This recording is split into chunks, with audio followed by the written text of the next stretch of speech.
देवरानी जिठानी। एक दिन शिवानी और प्रज्ञा रसोई में खाना बना रही होती हैं। तभी प्रज्ञा को रसोई में एक चूहा दिखता है और वो जोर से चिल्ला पड़ती है, दीदी वो देखो चूहा। वो डर के स्लैब पर चढ़ जाती है। चूहा ही तो है, तू तो ऐसे डर रही है जैसे तूने कोई भूत देख लिया हो। कितनी डरपोक है तू भी ना प्रज्ञा।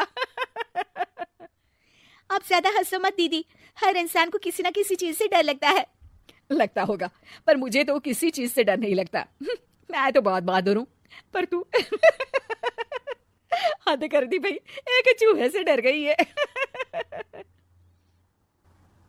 एक दिन प्रज्ञा अपने कमरे से बाहर निकल रही होती है और तभी शिवानी उसे पीछे से आकर डरा देती है। प्रज्ञा एकदम से उछल पड़ती है।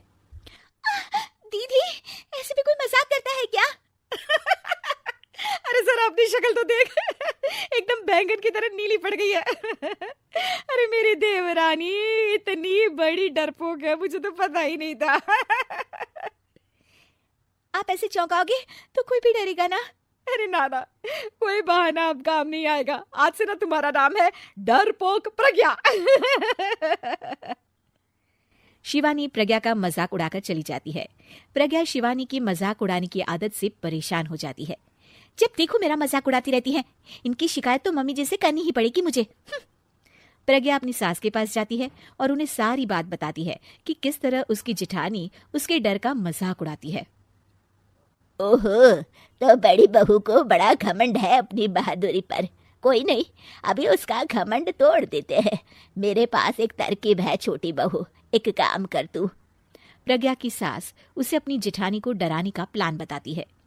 ये तो बहुत अच्छा आइडिया है मम्मी जी, क्या बात है। आइडिया सुनकर लग रहा है कि आप अपने बचपन में काफी शरारती रही होंगी मम्मी जी।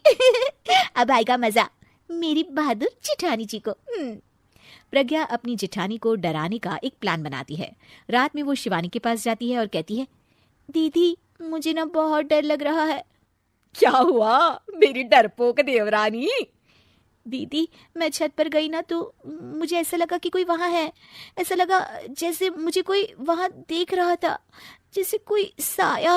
अरे क्या बक रही हो, तेरा वहम होगा। नहीं नहीं दीदी, आप चलो ना प्लीज मेरे साथ, मुझे तो बहुत डर लग रहा है। मेरी एक साड़ी सूख रही थी, वही लानी है। प्लीज आप चलिए ना ऊपर मेरे साथ। ओफो, चल। प्रज्ञा शिवानी को बहाने से छत पर ले जाती है और वो उसके पीछे चल रही होती है।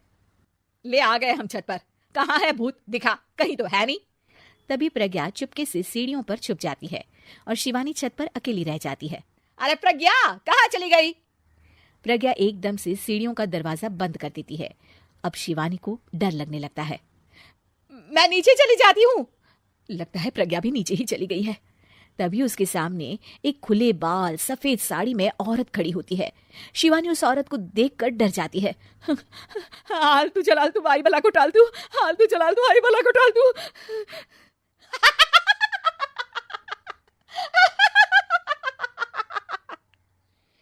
चुड़ैल की हंसी सुनकर शिवानी बुरी तरह डर जाती है। नहीं नहीं, मुझे छोड़ दो, भगवान के लिए मुझे छोड़ दो। नहीं नहीं नहीं नहीं नहीं नहीं नहीं, मैं तुझे नहीं छोड़ूंगी, मैं तेरा खून पी जाऊंगी। तभी चुड़ैल की हंसी उसकी सास की हंसी में बदल जाती है।